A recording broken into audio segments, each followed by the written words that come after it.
এই এই হচ্ছে পুরো বর্ডারটা আমি দেখাচ্ছি। এই হচ্ছে পুরো বর্ডার, এই পুরো বর্ডার।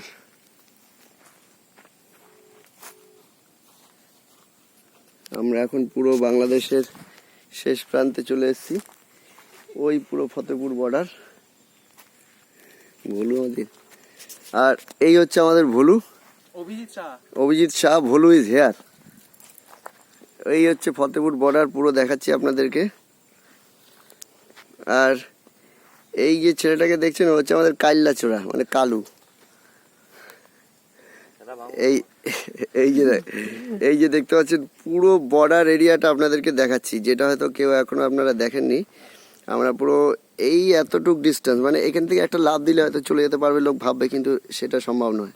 কারণ আপনি নিচটা দেখতেই পাচ্ছেন। হ্যাঁ, নিচটা দেখতে পাচ্ছেন, কত গভীর খাদ এখানে। একবার পড়ে গেলে আর উঠতে পারবেন না, হুড়মুড়ি হাত পা ভেঙে নিচে জলে পড়ে থাকতে হবে। জলে পড়ে মরে থাকতে হবে। হ্যাঁ, আর এখানে বিএসএফরা ঘোরাফেরা করে, এটা বিষয়। ওই ওপরে রাস্তার উপরে ওঠাটা খুব রিস্কি। আমাদের কালু ভাই ছায় দাঁড়িয়ে কাল্লা বিয়া, এ কালু রোদা রোদা রোদা। আসলে কালো পড়ে যাবে। হ্যাঁ, কালুরে আমরা রোদে রাখছি যাতে ওকে লোকে দেখা যায়। এই যে দেখছেন লাইটগুলো এখনো জ্বলছে বর্ডারে। এখানে রাত্রিবেলায় কিন্তু প্রচণ্ড পাহারা হয়, কারণ লোকজন এই যে যদি ওপার থেকে এবারে আসার চেষ্টা করে, সেখানে সেই ক্ষেত্রে খুব রিস্ক। ঠিক আছে, এখন আমি রাখছি ফোনটা।